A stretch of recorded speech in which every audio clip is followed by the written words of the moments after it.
message, but if not, we'll have a two-part message uh, beginning today. I invite you to open your Bible in the book of Proverbs chapter 22. Proverbs chapter 22, beginning from verse 1 down to verse 29.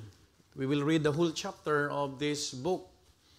Proverbs chapter 22, beginning from verse 1 down to verse 29, we'll have a responsive reading as I begin reading verse 1. Can I hear amen? Amen. I hope that even if you are online, if you have your Bible with you, please open your Bible and we will read heartily this chapter 22 of Proverbs. The Bible tells us in Proverbs chapter 22, verse 1, a good name is rather to be chosen than great riches, and loving favor rather than silver and gold. The rich and the poor live together, the Lord is the maker of them all. A prudent man foreseeth the evil and hideth himself, but the simple pass on and are punished.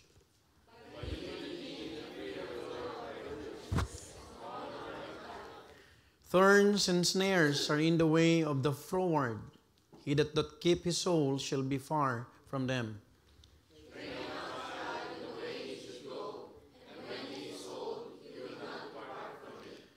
The rich ruleth over the poor, and the borrower is servant to the lender.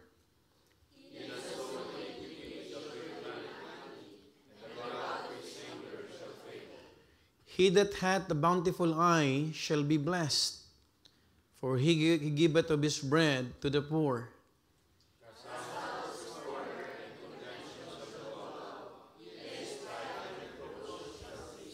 Verse 11, he that loveth pureness of heart, for the grace of his lips, the king shall be his friend.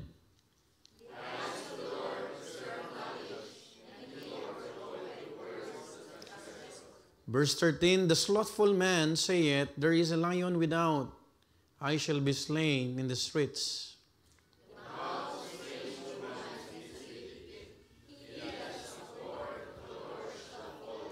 Verse 15, foolishness is bound in the heart of a child, but the rod of correction shall drive it far from him.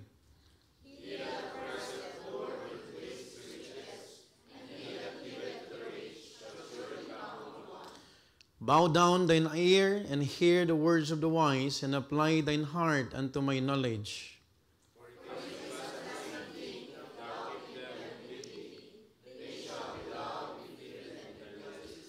Verse 19, that thy trust may be in the Lord. I have made known to thee this day, even today.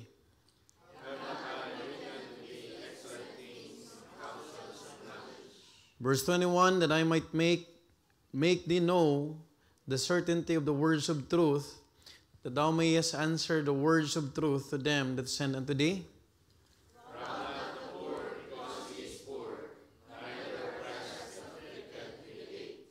For the Lord will plead their cause and spoil the soul of those that spoil them.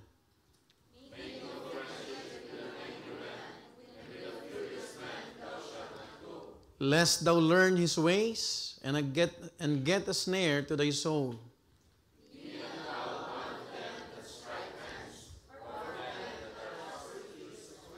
Verse 27, if thou hast nothing to pay, why should he take away thy bed from under thee? Altogether now read, seest thou a man diligent in his business? He shall stand before kings, he shall not stand before men. Let's go to the Lord in prayer. Heavenly Father, this time, Lord, we're asking, Lord, your divine favor for all of us. Lord, help us, Lord, to learn. Help us, Lord, to know your word.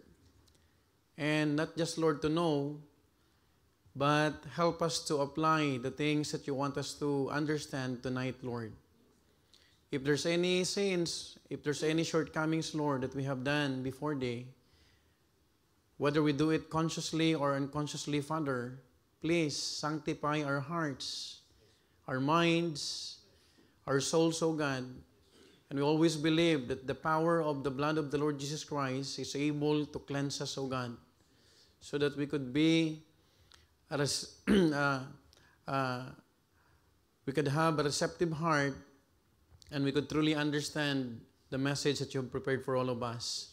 Lord, bless thy people, O Lord, even your servant, O God. Use me mightily as I preach thy word. Lord, help me to just be a blessing to your people. And I pray that you will be the one to speak in our hearts through this message. May the Holy Spirit, Lord, continue to work in our midst as we continue to entrust everything to you, Lord. And we remember the brethren who are sick physically or spiritually, Father, be the one to heal them, O God, as we continue to claim all these things in the mighty name of the Lord Jesus Christ. Amen and amen. Please be seated. You know what? Whenever I read the book of Proverbs, I sometimes think that it is not a collection of random sayings that Solomon thought of while writing. If you are an avid reader, you will see that the book of Proverbs does not usually give us a backstory. Have you noticed that? Walang kailangan na balikan yung previous chapters, para maintindihan mo yung chapter na binabasa mo ngayon. Because there's no backstory. Unlike in the book of Psalms. It rarely builds around one theme. Kaya nga, minsan, you would hear from a preacher or pastor that he's just using one verse from that passage. Now, if you look closer, you will see that the Spirit guided Solomon to arrange the sayings with purpose. Alam mo, lahat naman nakasulat sa Biblia, hindi ito naisulat para lang sa wala. Are you following? Imagine the Holy Spirit allowed to be written the 66 books with those different eras coming from those different people. Makikita mo lahat lahat nangyayari sa panahon natin. And we're so glad, we're so blessed because kapag may mga nangyayari sa buhay natin o sa mundong ito, we could easily relate to what the Bible is telling us. Kaya hindi po lugi ang nagbabasa ng Biblia. You know what? Each chapter may look like a string of short lessons. But if you zoom out and see it as a whole, they teach us how to survive day by day. Because the book of Proverbs is the book of wisdom. Kung gusto mo mag-survive sa buhay na to, hindi yung pagiging wais, kundi pagtitiwala sa Panginoon habang ginagawa mo yung kalooban niya. And also how to live wisely and leave behind something lasting. Kasi hindi po tayo pangmatagalan dito. Everything is temporary, isn't it? This prayer meeting will not last. Kapag tayo po ay na-rapture na. Do you know that last Sunday, may nagsabi na rapture time nung Sunday? But praise God, because the Bible is true. Because coming of the Lord Jesus Christ or calling us in the rapture time, wala pong sinabi ang Biblia ng panahon at walang nakakaalam. It is just like a thief in the night. So pag hindi ka daw na-rapture dahil hindi ka saved, so sino na-rapture ngayon? Lahat naman nandun pa. That is why we always believe, if you will just study and trust the Word of God, hindi ka mapapahamak. So be very careful kasi marami ng mga propesya, marami ng mga bulaang tagapagturo. Now, if you will read this book of wisdom, you will truly understand that there is one common thing that you will see across all chapters of Proverbs. And you know what? That is legacy. Are you following? Now, Proverbs 22 is one such chapter showing us the kind of life that ends well. Alam mo, pag binabasa mo to at pag ito ay pinag-aralan mo, kung gusto mo ang dulo ng buhay mo mapaayos, just read and apply the things that were written in this book. Because hindi ka magkakamali. At hindi ka mapapahamak dahil yung nagsulat nito, yung pinakamatalinong taong nabuhay at lumakad dito sa ibabaw ng lupa. I'm referring to King Solomon. Are you following? Now, remember, as a father, as mothers, even as students, we all desire to have a life where we can truly live fulfilled. until we leave this world. Now, tonight, allow me to preach a message entitled, Live Fulfilled, Live Fulfilled. I hope that you will truly answer the questions tonight, are we living a fulfilled life? Or if I will paraphrase it, are we living a fulfilling life? Gusto kitang tanungin sa gabing ito, ikaw ba o tayo ba ay namumuhay ng isang makabulong buhay? Kasi pag tayo ay walang makabuluhang buhay, life will always be kesera-sera. Whatever will be. Parang walang direksyon. Parang walang purpose at walang joy sa puso mo. Parang kung ano lang maabutan. Kung umulan, umulan. May mga tao, kapatid, na you are not living, kapatid, in a fulfilled life, or the question tonight is, are we living a fulfilling life? So tonight, I hope that we could understand that there are 3 guidelines to live and live fulfilled. Kasi habang nabubuhay tayo, hindi ibig sabihin, panghabang buhay ka nang nandito sa lupa. Isang araw, mawawala ka rin. You know what? The husband of Sister Fatima ay nilibing na kanina. Praise God, because hindi siya cremation. Hello? It's burial. And I hope and pray that we will understand. I prayed a while ago together with those loved ones and friends that the body of that person is already here, is still here, but the soul of that person is already in heaven. Because everything is temporary. Ang pinakamahalaga ay walang iba, yung makita natin na yung buhay natin, pag umalis ba tayo sa mundong ito, meron tayong maiiwan. At nagawa ba natin yung ating misyon sa buhay na pinakita ng Panginoon sa atin? You know what?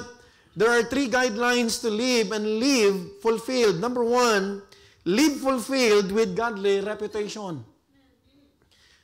Tonight, let's talk about the first main point tonight. Live fulfilled with godly what?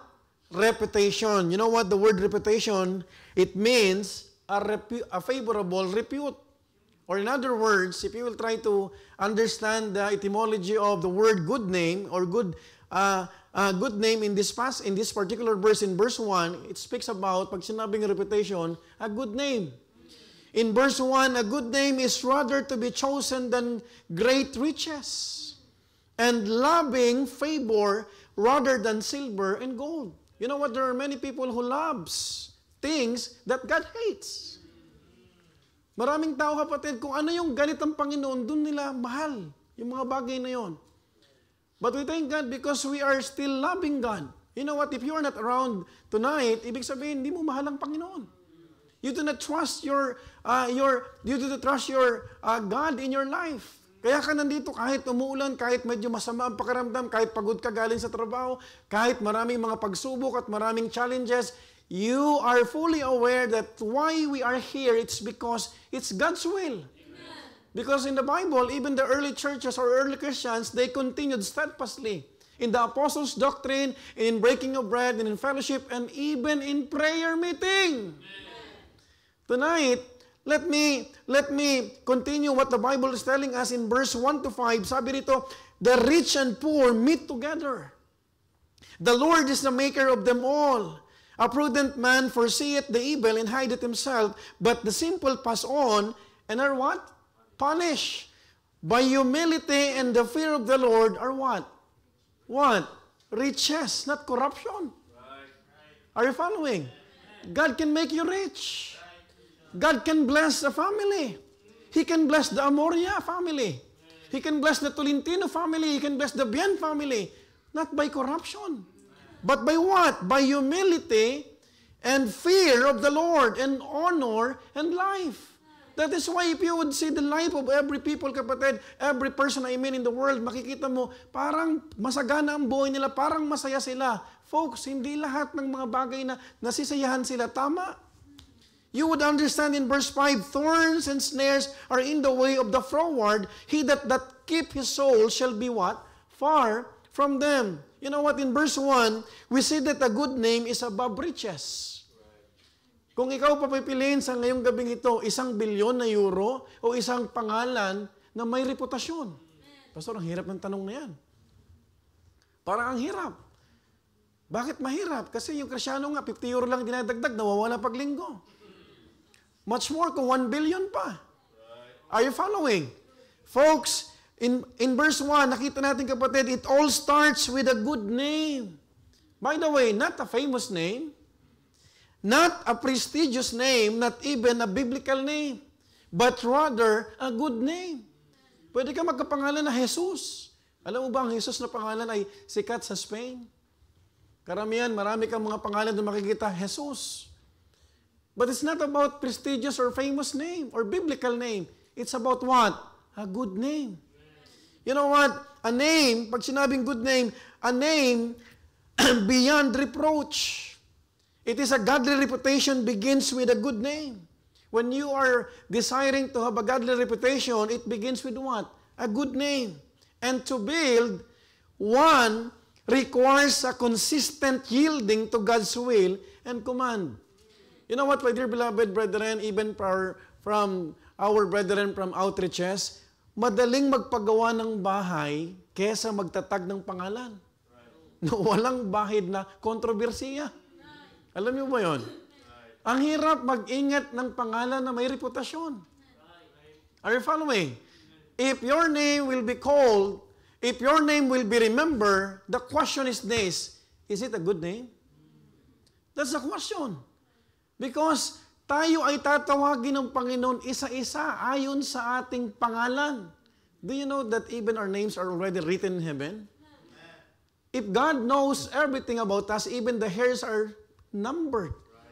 So, ang Panginoon, He is an all-knowing God. Kilala niya si Laika. Kilala niya si Omar. Kilala niya si Emil. But please be reminded that one of the markers of a person with a good name is he knows how to say no.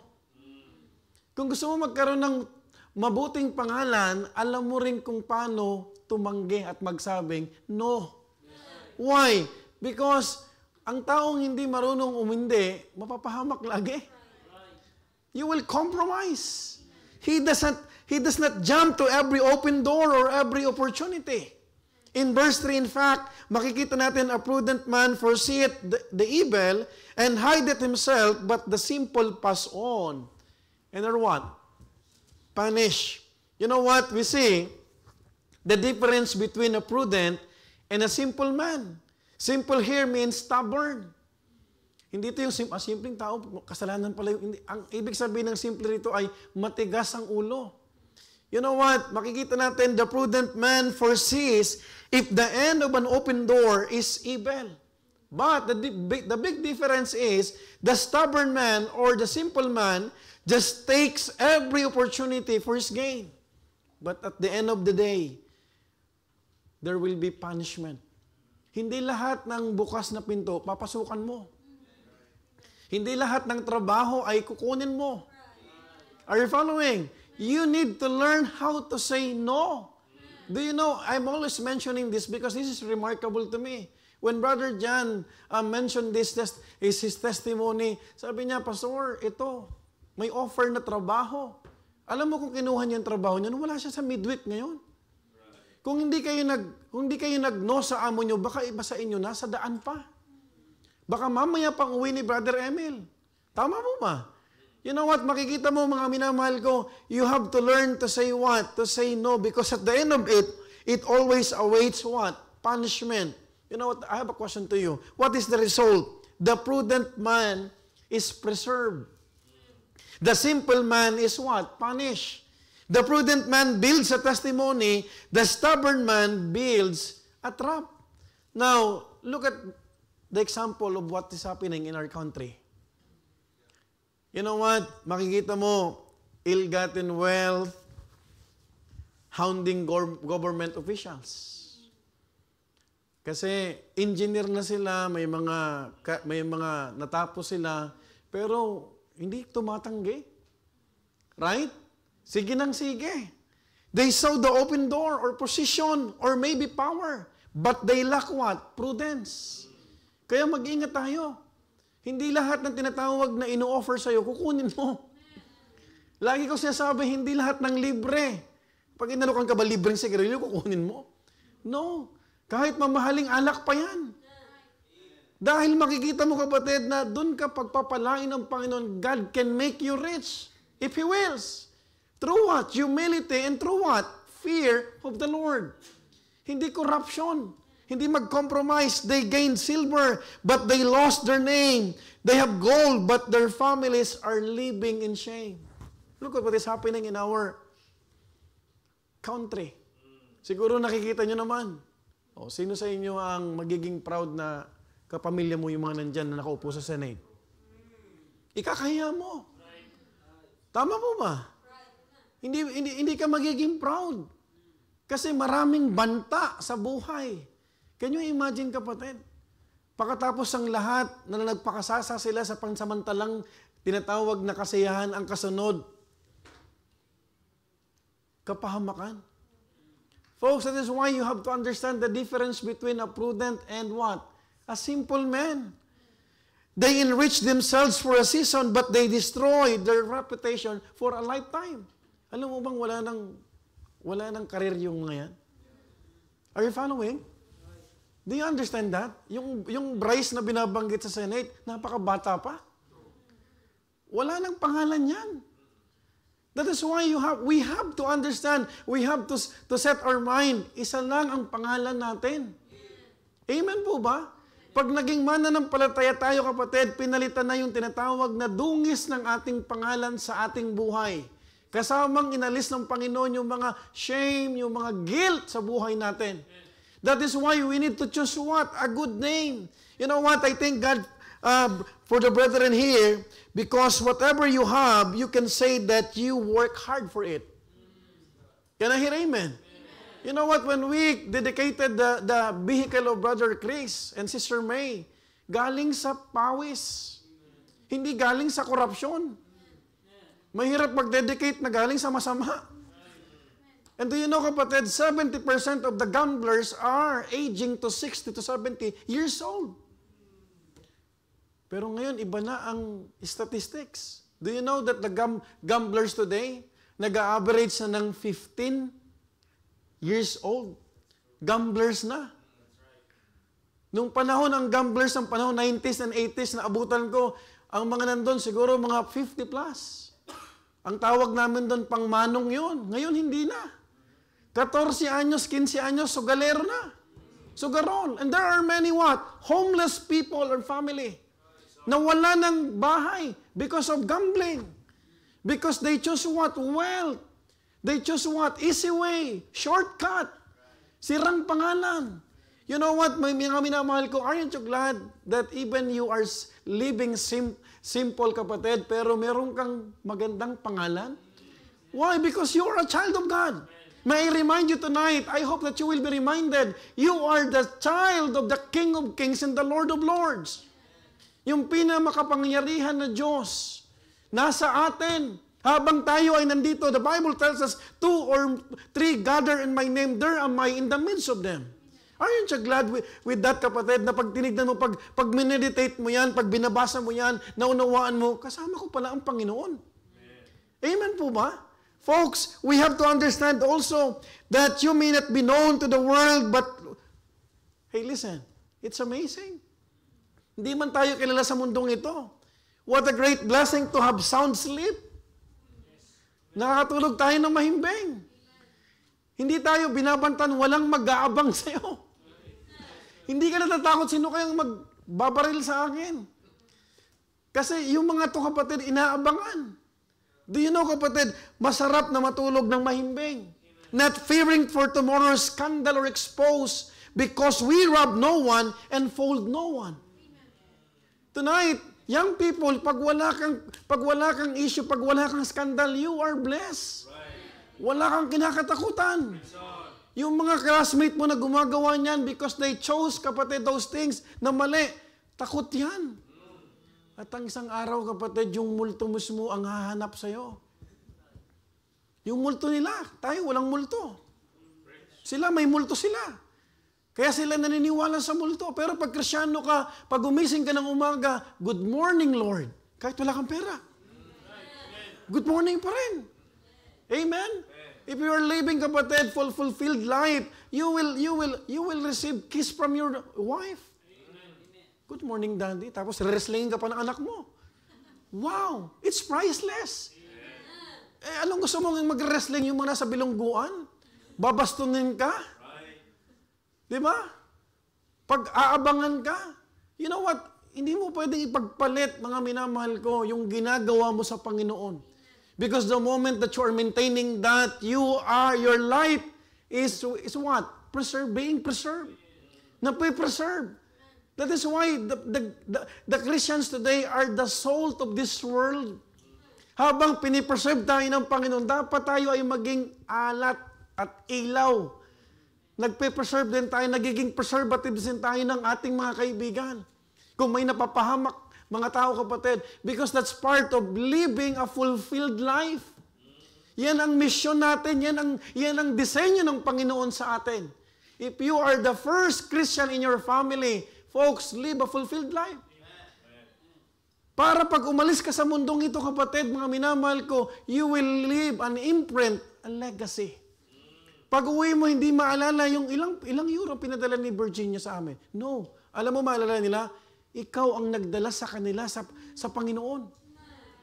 Na hindi kayang bayaran. Na hindi kayang tapatan. You know what, folks? Remember, kapatid, if you are going to study about this first 5 chapters of Proverbs 22, we will realize that a house built on stolen money can still collapse. But a name built on integrity will stand when the storm comes. Just last Sunday, we concluded integrity on trial. Folks, true fulfillment is not measured by what's in your account, but by what is in your reputation. Yung iba, kapatid, nagyayabang kasi may pera sila. Pero hindi nila nalalaman, kapatid, sa pera na yan, sila ay nauudyukan maging ganid. Do you know, kapatid, the problem with the people who was holding money without God? Nagiging greed sila. They wanted more. Hello? Pero kapatid, lagi natin pinapaliwanag, walang masama ang pera. But for the love of money. And I want you to understand tonight, whatever you accumulated, even things in this world, someday you will leave that. Iiwanan mo yan. Tama po ba? Pag namamatay ang tao, anong hinahanap? Pinakamagandang suit. Hello, kailan ka magsusuot ng pinakamaganda pag patay ka na? Dapat yung best sa Panginoon. Because habang buhay ka pa, nakikita mo. Kaya nga yung pagbibigay ng bulaklak sa magulang, habang buhay pa sila. You know what, folks? That's part of living a fulfilled life because you would realize that the true fulfillment is not measured by what's in your account. You ask yourself tonight, if tomorrow your life was exposed to the public, would you still sleep soundly?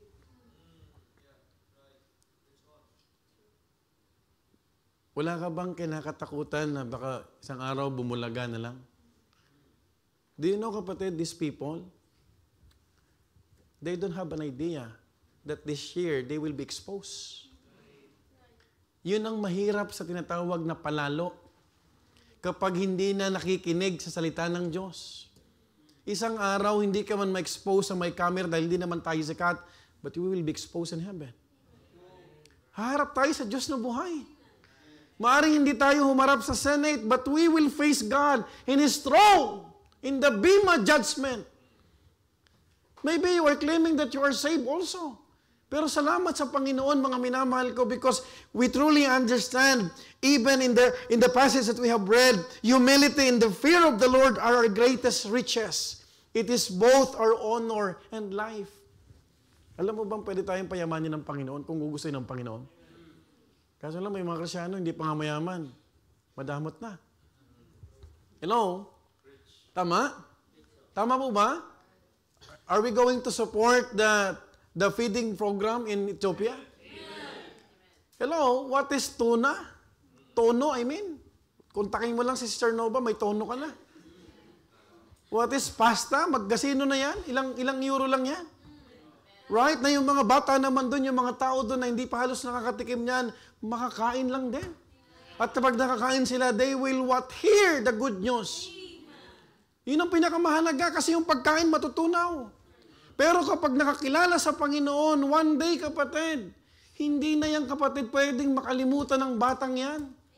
Because we truly understand that the investment for eternity is one of the most greatest investment that you could have. Yung investment ni Sister Rowena dyan sa property, yun ang hindi kayang kunin na. Nakalista na yan sa tinatawag na aklat ng buhay. You know what, folks? Do you want to live a fulfilled life? You just live honestly and simply. Just be honest. And live simply. Do you want to live this world with a fulfilled life?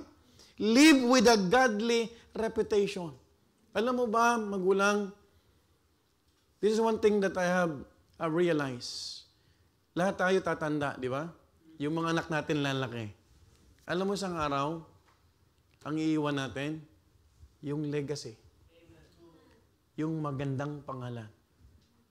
Ay, yung ano niyan, anak ni ni Kurasmag, ay, gulo niyan. Pero pag, ay, yung anak ni naku, ang Pilipino pa naman pati, nagiging mabuti pagpatay na. Right? Pagbuhay, binabato. Hello? Are you following? You know what, folks? Live simply so that others may simply live. That's what Pastor Nable mentioned. You know what? Live consistently whether in public or in private. Folks, this is very important. Mabuhay tayo consistently whether you are in the ministry, whether I am not behind this pulpit. Hello? Kasi hindi naman lahat ng oras sa pulpito tayo. Hindi lahat ng oras kasama natin si kapatid, si sister. Ang tanong, mga kaibigan at mga minamahal ko, are we living consistently? Nabubuhay ba tayo kung ano yung pinapakita natin na magkakasama tayo? Folks, we have to remember, kapatid, a reputation is not only what people see, but also what God knows. Just make sure your hidden life would not shame you if it came to light. Pag yan ba naliwanagan yung nabuksan yung buhay mo sa harap ng tinatawag na ilaw ng pinapakita ng Panginoon sa buhay natin, hindi ba tayo mahihiya? Hello? Are you following? Amen. Oh, there was a theologian followed by many, even pastors and preachers among the Baptist groups in the U.S. Do you still remember Rabbi? Si Rabbi Zachariah? Namatay siya na may issue. Hello? Tapos yung mga nagbumili ng libro, parang gusto nila sunugin yung librong sinulat. Imagine that. Patay na, kamumuhian ka because of your tainted reputation. Are you following? Sino ba naman mag-keep ng libro dyan sa shelves, sa bookshelves mo na alam mong may ginawang kalokohan? That is why we need to live fulfilled life. Because someday we will leave them. Iiwanan natin yung pamilya. Ito ang totoo niyan. Una-unahan lang tayo. Amen? According to God's what? Appointment. Nagpalista ka na ba sa appointment na to?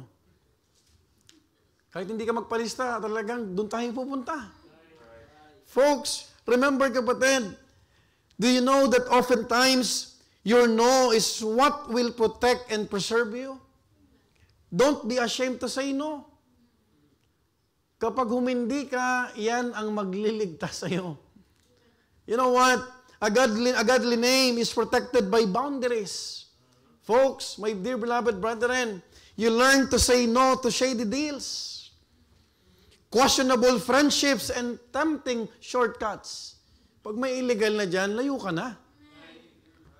Hello? Ano mo yung mabilis na kita, konting kita lang, tapos ang kapalit, masisiraan ka? Minsan, may mga tao, kapatid, na you know your name when you are not yet a Christian. Siyempre, pag naging Kristiyano ka na, napunta ka na sa church, hindi mo naman mapapaliwanag na nagbago na buhay mo. That's why it becomes what? Hindrance. Tama? That is why we need to understand, we need to give thanks for God's grace in our life. If God is showing to us or exhibiting us His grace, hawakan natin yun. Amen? Pag-ingatan na natin because a godly name is protected by boundaries. You know what? Prudence preserves, but pride and folly destroys. Look at what the Bible says in verse 3-4. A prudent man foreseeth the evil, and hideth himself, but the simple pass on, and are what? Punished. Verse 4, by humility and the fear of the Lord are riches, and honor, and life. Look at this. Thorns and snares are in the way of the froward. He that keep his soul shall be what? Far from them. Folks, my dear beloved brethren, remember that fulfillment is not in possessions, but in the integrity of your walk with God. Alam mo, pag ang tao may integrity, pag nagsalita yan, nire-respeto yan. Amen? Tama po ba? Have you noticed, pag yung tao may integrity, pag nagsalita, tahimik ka? Hello? Tama? Tama po ba? Talagang makikinig ka? Talagang titigil ka dahil alam mo na yung sinasabi niya ay may katotohanan? Folks, what a blessing kapag meron tayo, kapatid, na ganong pangalan. Ang pinakamagandang maibibigay natin sa ating mga anak, mga magulang, bukod sa salita ng Diyos, ay ang magandang pangalan na walang bahid na kahihiyan. I am thinking about my son. Hello? When I am meditating this, sabi ko, Lord, wala pala akong pwedeng iwan. Wala naman kaming pera. Pag namatay ako sa mga mission trips, ang pwede kong iwan kay Gab, yung pangalan na, yung tatay niya naglingkod sa Panginoon. Wala naman eh. Wala naman kaming Rolls Royce. Hello? Wala kaming lupa. Wala kaming yaman. Ano ang pwede pagmalaki, kapatid, ng anak natin? Yung pangalan natin. That my parents serve the Lord with all their might. Tama po ba? Yung naglingkod ka sa Panginoon, yung lumakad ka, kapatid, and sometimes we need to grow in our holiness. We need to go beyond. Dahil yung mga religious people, yung mga tao, kapatid, nabubuhay din na reliyoso. Pero hindi ibig sabihin ng reliyoso ay equivalent ng pagiging banal.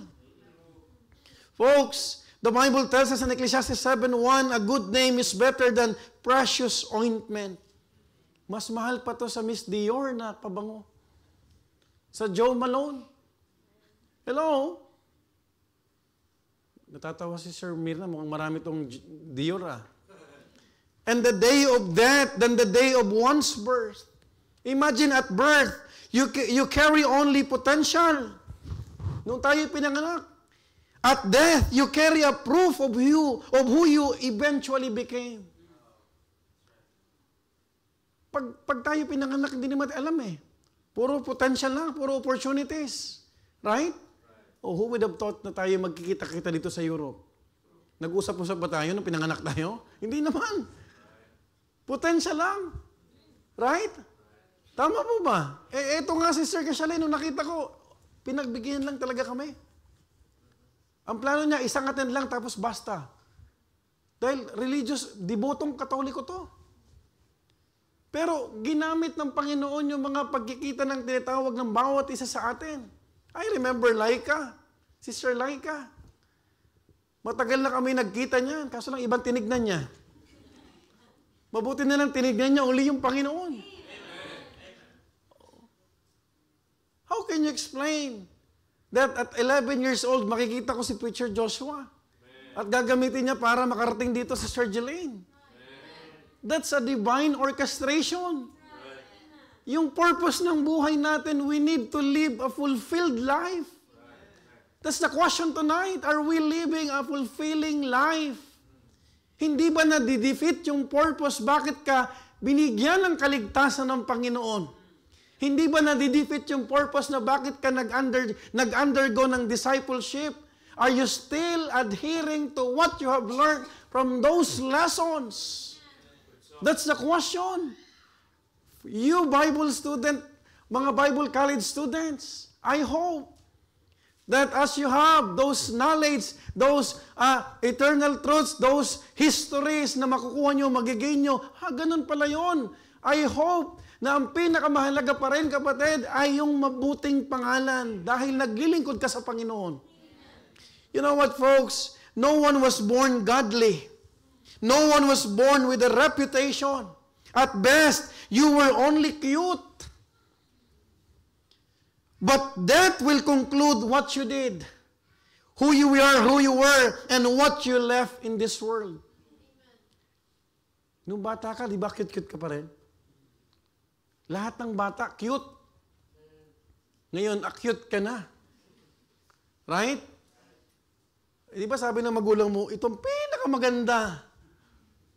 Kasi walang magulang na magsasabing, pangit, pangit! Ipinagmamalaki ka. Nung nabuhay si Adrian, pinangalak, pinakagwapo to. Pero ngayon, pinaka-cute pa rin.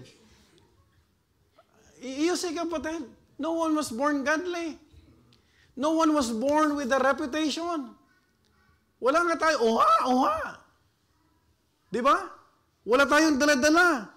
You know what? To have a life fulfilled makes your departure more weighty than your arrival. Imagine that. And to live fulfilled is to die with that name intact. Leaving a godly impact to your family and what? Community. Kapatid, magsimula tayong mag-iwan.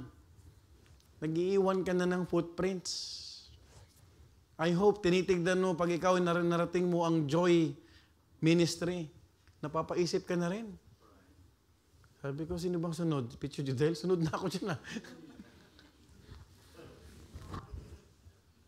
Hindi, Sir Nova muna. Matanda sa akin ito 1 taon eh. Pag stress, 5 taon ang tanda sa akin. You understand, kapatid? Napapaisip ka. But the question tonight, are we living a fulfilling life? Amen? Nabubuhay ba tayo sa kalooban niya? Hello? Lahat, iiwan alis tayo dito. Amen? Yung mga susunod na henerasyon, yung mga susunod na magiging host dito, magiging preachers dito, pag hindi pa bumalik ang Panginoon, kapatid, that's legacy. Amen? That is why tonight we ought to understand how blessed we are if we are continuing the plan of God in our lives. Number 1, live fulfilled with godly reputation. Number 2, live fulfilled in a guided responsibility.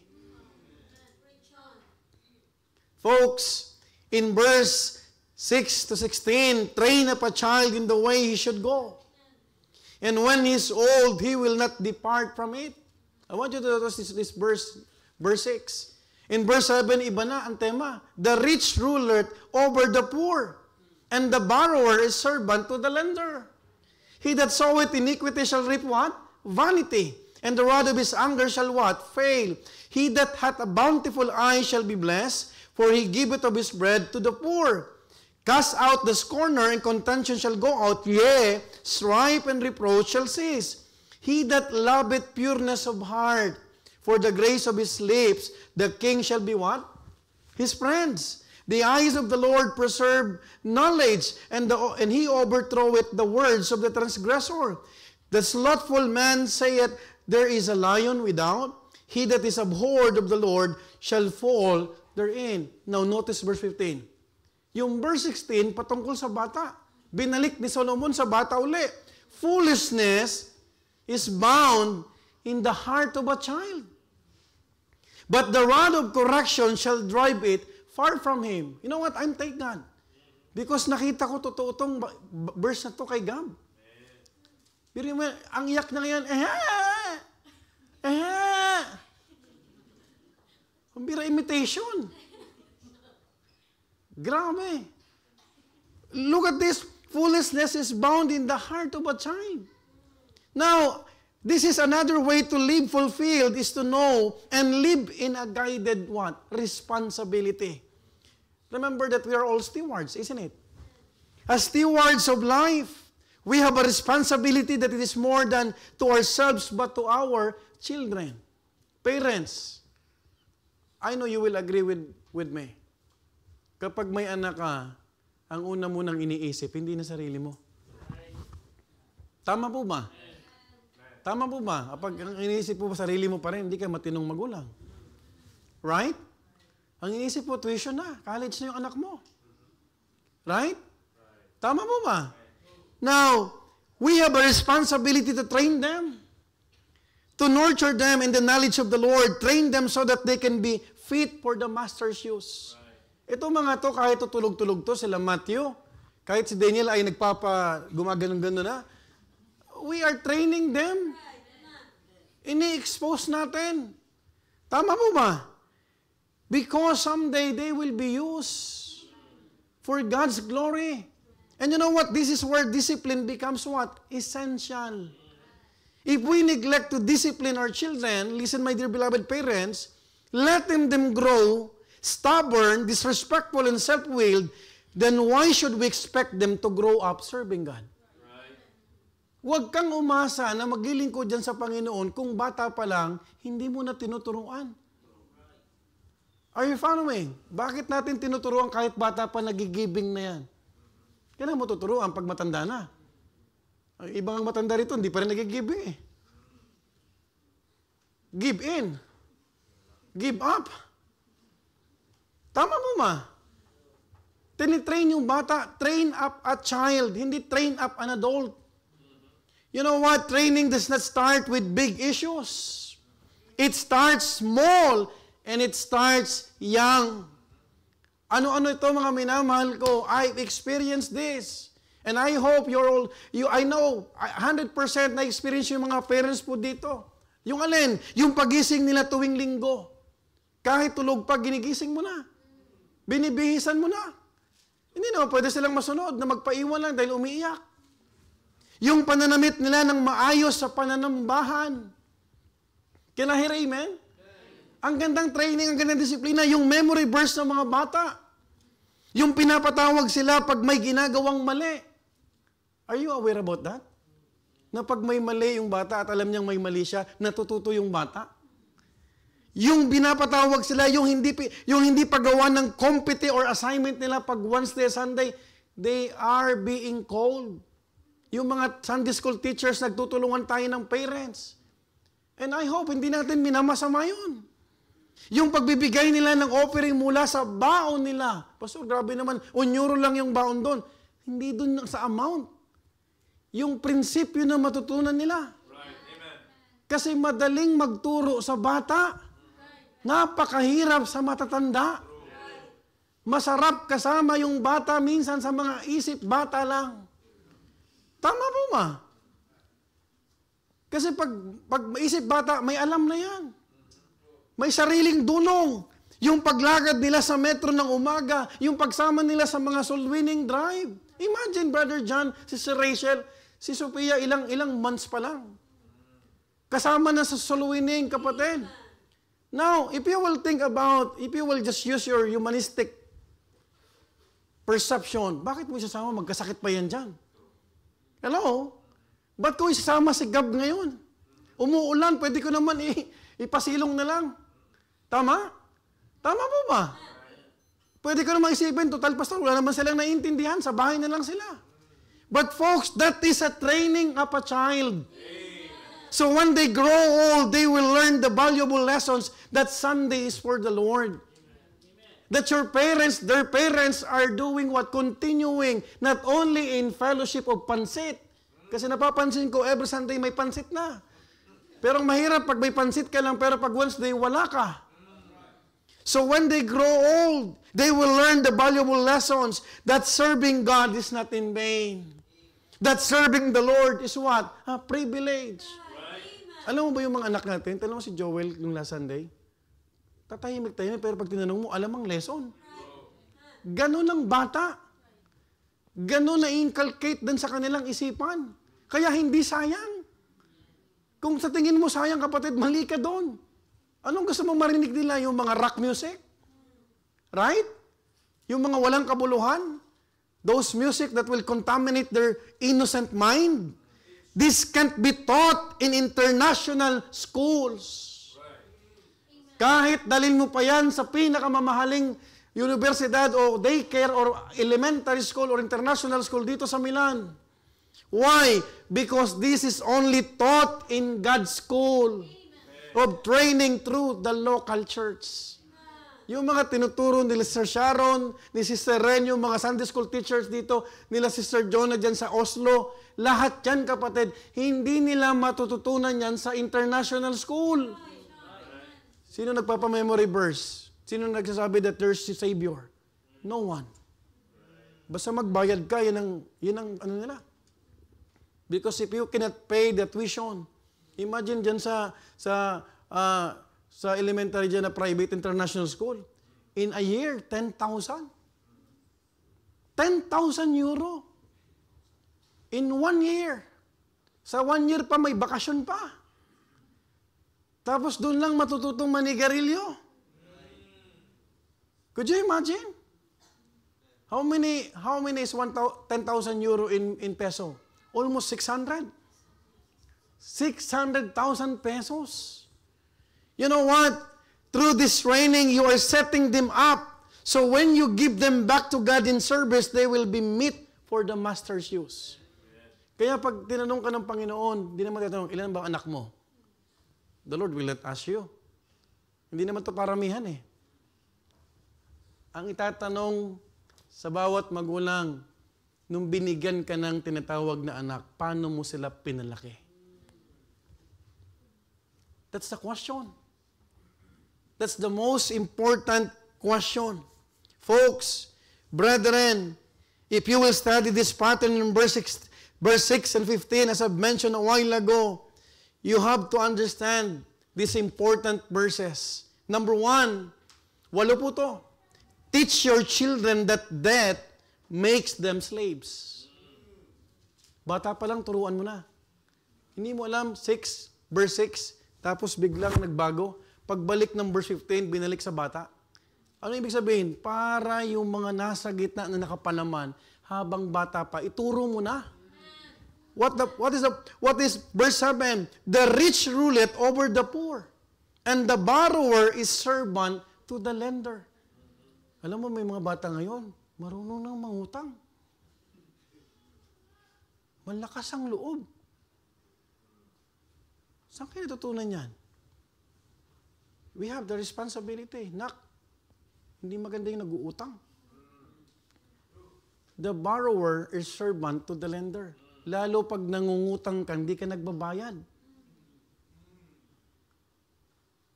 Kailan yan tinuturo? Pag matanda na? Alam mo sasabihin ng matanda, hindi mo lang naintindihan ang problema ko. Ito mo yung mga senador dyan. Sometimes, we need to bend the law. Mga mambabatas to. Look at the foolishness of those people. Hello? Are you following? Secondly, second important verse, in verse 8, teach your children to understand consequences. Look at verse 8, he that soweth iniquity shall reap vanity. Now, don't tell me nagkamali lang si Solomon ang lagay dito. Nung sinabi niyang train up a child, bakit niya binanggit ito? Pagdating ng verse 15, binalik sa bata. Are you following? And the rod of his anger shall what? Fail.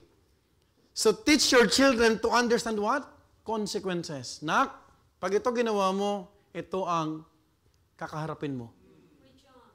Hello? Pag di ka tumigil, mabubuntis ka, teenager ka pa lang. Parents, you ought to teach your daughter.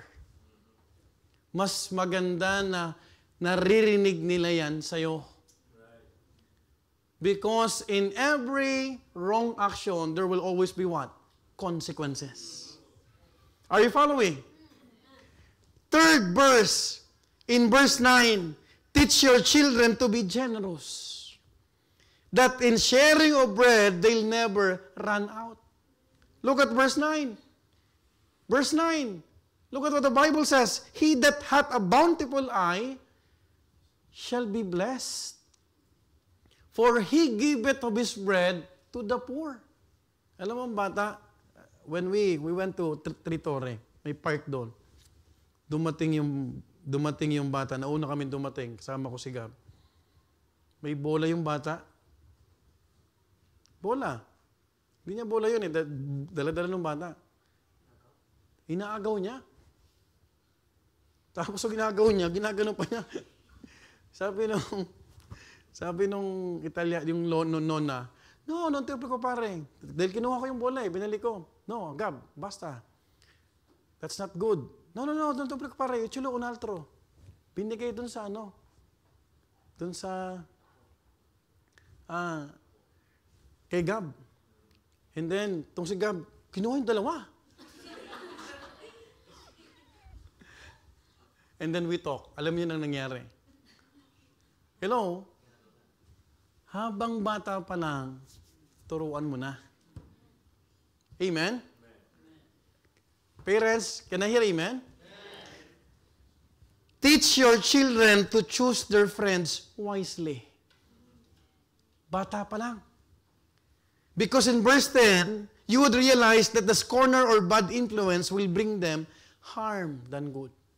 Look at verse 10. Cast out the scorner, and contention shall go out. Yea, strife and reproach shall cease. Are you following? Nak, mamili ka ng kaibigan pagdating sa school. I told Brother James, you have to choose your good friends. Hello? Are you following? Mabait ito si James eh. Pag ito na-impluensyahan, wala. Tapos si Sister Mirna. Are you following? Verse 11, teach your children to value purity of heart and gracious speech. Why? Because, sabi ng verse 11, he that loveth pureness of heart for the grace of his lips, the king shall be his friend. You know what? Kindness will open more opportunities than frowardness. Kailan mo tuturo yan? Pag binata na, bata pa lang. Amen? Tinuturo na yan. At dapat tang maintindihan ng bata yan.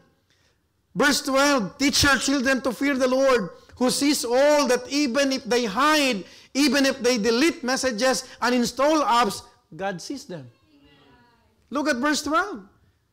The eyes of the Lord preserve knowledge, and He overthroweth the words of the transgressor. Nak, kahit magbura ka, kahit pagdating ng bahay mo, hindi kita habang buhay masusundan. Pero may nakatingin sa'yo, yung Diyos. Have you ever said that to your daughter? Hello? Are you following? Nak, kahit magtago ka sa Tritore, nandun si Meta.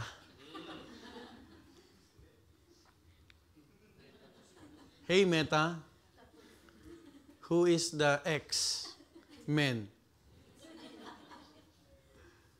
Wala kang lusot sa Panginoon. You have to understand, kapatid, you have to... Ako, sasabi ko sa pamangkin ko, I'm referring to Adrian. I am very vocal about this because he's my new nephew. I told him, kung wala kang planong mag-ayos, wag dito. Bumalik ka sa pinanggalingan mo. I love you and you will have what? Tito, may pastor ka, may tito ka. Ako ang unang sasama sa'yo pag nasa tama ka. Tama? Usap kami dyan. Pero once na gumawa ka ng kalokohan at nagsarili ka ng buhay, hiwalay tayo. Ganun lang kasimple. Pag hindi narinig ng mga anak mo yan at ng mga bata yan dito, kapatid, saan nila maririnig? Do you think the University of Milan, kahit papasukin mo dyan, magkakaroon ng concern sila? Dito lang yan. That is why do not neglect do not set aside, don't take it lightly na nagmi-midweek service ka. Amen? Kahit tulog na yung anak mo.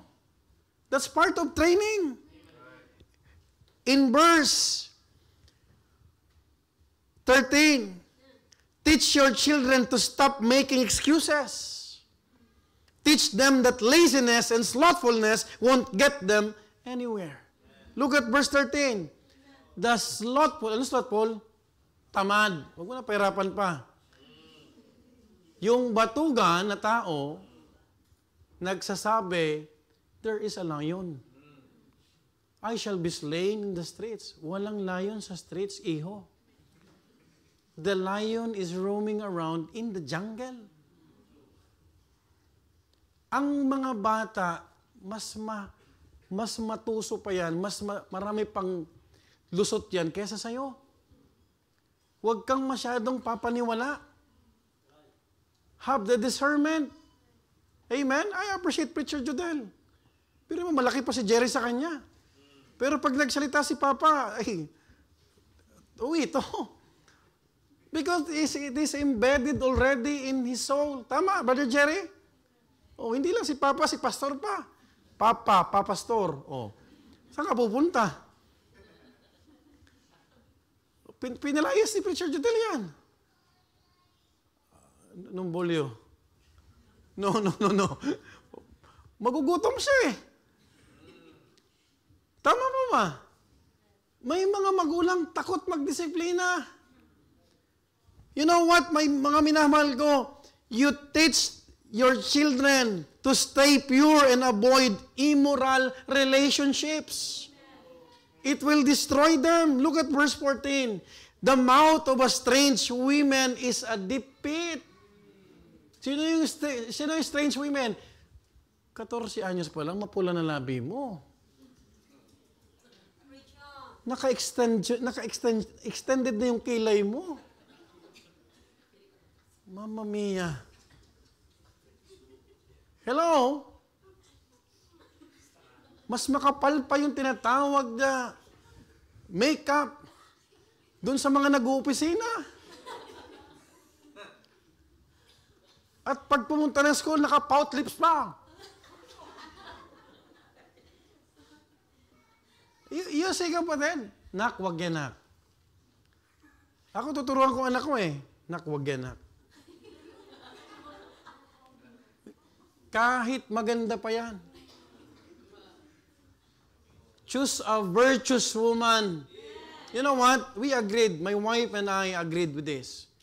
Regardless kung dito man mapangasawang anak ko o sa Malta man o saan pa man. Listen to this. Ang desire namin, kung hindi pa babalik ang Panginoon, ang mapangasawa ng anak namin may takot sa Diyos.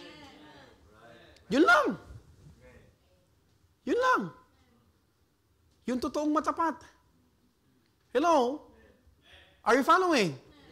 Sino magtuturo niyan? Magulang. If you will notice, these 8 principles are the most basic, yet very essential lessons we should teach and train our children with.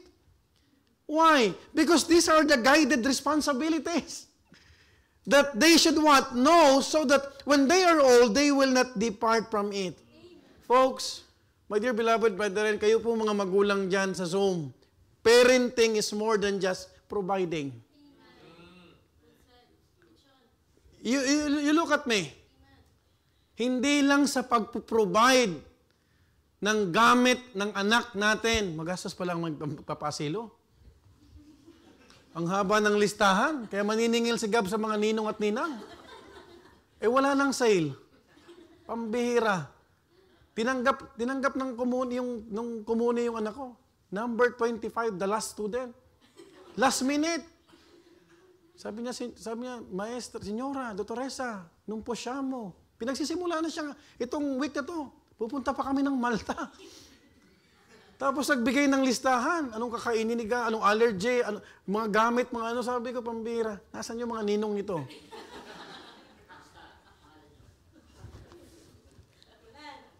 Magtago kayo kay Gab.